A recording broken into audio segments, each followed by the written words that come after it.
गुरु और भगवान दोनों ही खड़े हुए हों तो हमें सर्वप्रथम गुरु के चरण स्पर्श करना चाहिए, क्योंकि इस संसार में और इस प्रगति में ज्ञान तो सभी अर्जित कर सकते हैं, लेकिन उस ज्ञान का सदुपयोग सिर्फ गुरु को ही पता होता है। और जो गुरु और शिष्य का रिश्ता होता है वो अनमोल होता है, इसलिए गुरु को परमेश्वर भी कहा जाता है।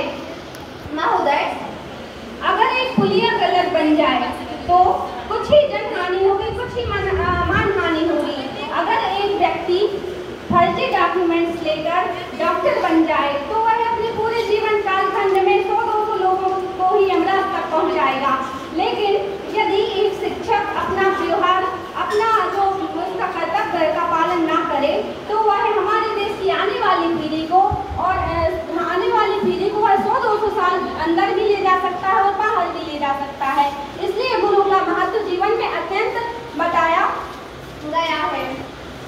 और मेरा सभी विद्यार्थियों से ये निवेदन है कि हमारे लिए कोई भी लक्ष्य है हमारे जीवन से बड़ा नहीं होता, इसलिए अपने कोई भी लक्ष्य को यदि आप प्राप्त करना चाहते हैं तो सर्वप्रथम माता पिता गुरुजन का आशीर्वाद ही सर्वप्रथम हमें लेना चाहिए, क्योंकि उनके आशीर्वाद के बिना हमारा जीवन निरर्थक है। और हमारे जीवन में यदि हमें आगे बढ़ना है, यदि हमें अपना लक्ष्य प्राप्त करना है तो माता पिता और गुरुजन को सर्वोपरि रखना होगा। कुछ पंक्तियों के माध्यम से मैं अपनी वाणी को विराम देना चाहूंगी और इन पंक्तियों के माध्यम से गुरु का महत्व प्रकट करना चाहूंगी। जो हमें कठिनता से सरलता की ओर ले जाए, जो हमें कठिनता से सरलता की ओर ले जाए वो गुरु है।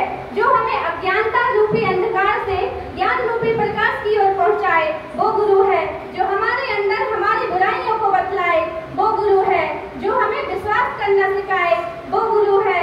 जो हमें अपने जीवन में आने वाली समस्त विपत्तियों संकटों से लड़ना सिखाए वो गुरु है। जो हमें अपने माता पिता गुरुजनों का आशीर्वाद लेना और उनका सत्कार करना